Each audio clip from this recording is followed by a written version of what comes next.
მე მინდა მადლობა გადავუხადო ჩვენს ეკლესიას, ჩვენს დედა ეკლესიას, რომელიც დგას ჩვენი ეროვნული ინტერესების სადარაჯოზე და დღეს არ შეიძლება კიდევ ერთხელ განსაკუთრებული მადლიერება არ გამოვხადოთ წმინდა საუნიტარის პატრიარქი ილია მეორეს მიმართ.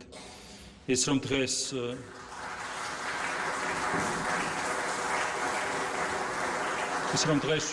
ჩვენი ხალხი არის მტკიცე, ასეთი მტკიცე საკუთარი ეროვნული იდენტობის, ეროვნული ინტერესების დაცვაში არის იმ ნახევარსაუკუნოვანი მოღვაწეობის დამსახურება, რომელიც ჩვენს ქვეყანას აჩუქა უწმინდესმა და უნიტარესმა ილია მეორემ და მინდა კიდევ ერთხელ მადლიერება გამოვხატო მის მიმართ.